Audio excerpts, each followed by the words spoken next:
ನಮಸ್ಕಾರ. ಎಲ್ಲ ಗಣ್ಯರಿಗೂ ವಂದನೆಗಳು. ಈ ಒಂದು ಸಂಭ್ರಮ ಇವಾಗ ಜಸ್ಟ್ ಫಿಲ್ಮ್ ಚೇಂಬರಲ್ಲಿ ಮುಗಿಸ್ಕೊಂಡ್ಬಂದ್ವಿ. ಅಲ್ಲಿದ್ದವ್ರಿಗೆ ನನ್ನ ಮಾತು ರಿಪೀಟ್ ಅನ್ನಿಸ್ಬೋದು, ಆದರೆ ಇಲ್ಲಿ ನಮ್ಮ ಮಿಕ್ಕಿದವ್ರಿಗೆ ಫಸ್ಟ್ ಟೈಮ್ ಹೇಳ್ದಂಗಿರುತ್ತೆ. ಯಾಕಂದರೆ ನಾನು ಅದನ್ನೇ ಹೇಳಬೇಕು ಅಂತ ಇರೋದು. ಒಂದು ಏನಂದರೆ ಭಾಷಣ ಬರ್ಕೊಂಬರೋದು ಅಥವಾ ಅದ್ರ ಬಗ್ಗೆ ಮಾತಾಡೋದಾಗಲಿ ಇನ್ನೊಂದು ನನಗೆ ವಿಚಾರ ಗೊತ್ತಿಲ್ಲ. ಬಟ್ ಮನ್ಸಿಗೆ ಬಂದಿದ್ದನ್ನು ಮಾತ್ರ ನಾನು ಹೇಳ್ತಾ ಇದ್ದೀನಿ.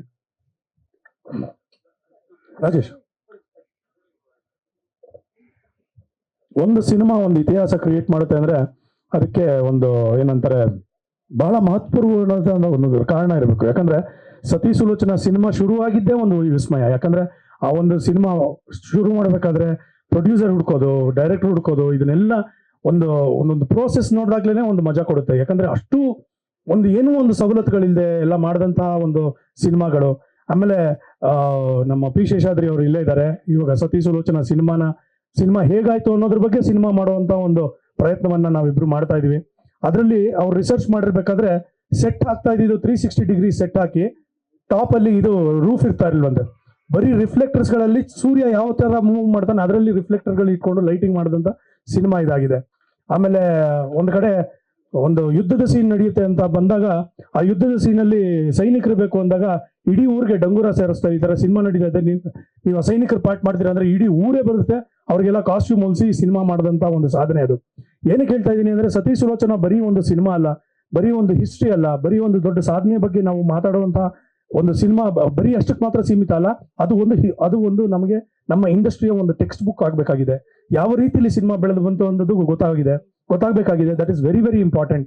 And more than anything else, ಇದರಲ್ಲಿ ಇರುವಂತಹ ಅಷ್ಟು ಜನ ಸಾಧಕರು, ಪ್ರೊಡ್ಯೂಸರ್ ಆಗಿರ್ಬೋದು, ಡೈರೆಕ್ಟರ್ಸ್, ಆರ್ಟಿಸ್ಟ್, ಟೆಕ್ನಿಷಿಯನ್ಸ್ ಎಲ್ಲರೂ they are so very important. ನಾನು ಅದಕ್ಕೆ ಪ್ರತಿ ಸಲ ಹೇಳ್ತಾ ಇರ್ತೀನಿ, ಇದು 90 ವರ್ಷದ ಆಚರಣೆ ಸತಿ ಸುಲೋಚನಾ ಮಾತ್ರ ಆಗ್ಬಾರ್ದು. ಈ 90 ವರ್ಷಗಳಲ್ಲಿ ಬಂದಿರುವಂತಹ ಅನೇಕ ಸಾಧಕರನ್ನ ನಾವು ಗುರುತಿಸಬೇಕಾಗುತ್ತೆ. ಐ ರಿಕ್ವೆಸ್ಟ್ ನಿಮ್ಮ ಪ್ರೊಡ್ಯೂಸರ್ ಯೂನಿಯನ್ ಆಮೇಲೆ ಫಿಲ್ಮ್ ಚೇಂಬರ್ ಅಲ್ಲಿ ನಾನು ಒಂದು ರಿಕ್ವೆಸ್ಟ್ ಮಾಡ್ಕೊಳ್ಳೋದು, ವಿ ಶುಡ್ ನಮ್ಮ ಕನ್ನಡ ಇಂಡಸ್ಟ್ರಿಗೆ ಒಂದು ವಾಲ್ ಆಫ್ ಫೇಮ್ ಬೇಕೇ ಬೇಕು.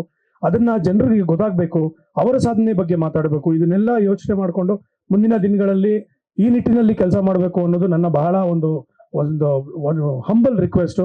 ಅಂಡ್ ದಯವಿಟ್ಟು ಇದನ್ನ ಎಲ್ಲ ದೊಡ್ಡ ದೊಡ್ಡ ಪ್ರೊಡ್ಯೂಸರ್ಗಳು, ಡೈರೆಕ್ಟರ್ಗಳು, ಹೋರಾಟಗಾರರು, ಸಾಧಕರು ಎಲ್ಲರೂ ಇದ್ದೀರಾ. ದಯವಿಟ್ಟು ಸುಬ್ಬಯ್ಯ ನಾಯ್ಡು ಅವರ ಹೆಸರು, ಆಮೇಲೆ ಇನ್ನು ನಾನು ಅವರೊಬ್ಬರನ್ನೇ ಅಂತಲ್ಲ, ತುಂಬಾ ಸಾಧನೆ ಮಾಡಿದವರು ಇದ್ದಾರೆ. ಬಾಲಣ್ಣ ಆಗಿರ್ಬೋದು, ನರಸಿಂಹರಾಜು ಆಗಿರ್ಬೋದು, ಡೈರೆಕ್ಟರ್ಗಳು, ದೊಡ್ಡ ದೊಡ್ಡ ಡೈರೆಕ್ಟರ್ಗಳು, ವಿಲ್ಲನ್ಗಳು ಎಲ್ಲರನ್ನು ನಾವು ಸಂಭ್ರಮಿಸಬೇಕು. ಅವರ ಹೆಸರು ಶಾಶ್ವತವಾಗಿರ್ಬೇಕು. ಮೊದಲ ವಾಕ್ಚಿತ್ರದ ನಾಯಕ ನಟ ಸುಬ್ಬಯ್ಯ ನಾಯ್ಡು ಅವರ ಹೆಸರು ಎಲ್ಲೂ ಶಾಶ್ವತವಾಗಿ ಉಳಿದಿಲ್ಲ. ಸೊ ಹಾಗಾಗಿ ಒಂದು ಸ್ಮಾರಕಕ್ಕೆ ಅಥವಾ ಒಂದು ರಸ್ತೆಗೆ ಒಂದು ಹೆಸರಿಡುವಂತ ಕೆಲಸ ಆಗ್ಬೇಕು. ಇದನ್ನ ದಯವಿಟ್ಟು ಅದನ್ನ ಸೀರಿಯಸ್ ಆಗಿ ತಗೊಳ್ಳಿ ಅನ್ನೋದು ನನ್ನ ಒಂದು ರಿಕ್ವೆಸ್ಟ್. ನಿಮ್ಮೂರಿನಿಂದ ವಿಶ್ವ ಮಟ್ಟದವರೆಗೆ ರಾಜಕೀಯ, ಸಿನಿಮಾ, ಸ್ಪೋರ್ಟ್ಸ್ ಯಾವ ಸುದ್ದಿಯೂ ಮಿಸ್ ಆಗಲ್ಲ.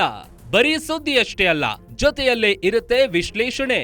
ಗ್ಯಾರಂಟಿ ನ್ಯೂಸ್ ನ ಸಬ್ಸ್ಕ್ರೈಬ್ ಮಾಡಿ, ಫಾಲೋ ಮಾಡಿ, ಕ್ಷಣ ಕ್ಷಣದ ಅಪ್ಡೇಟ್ಸ್ ಪಡೆಯಿರಿ.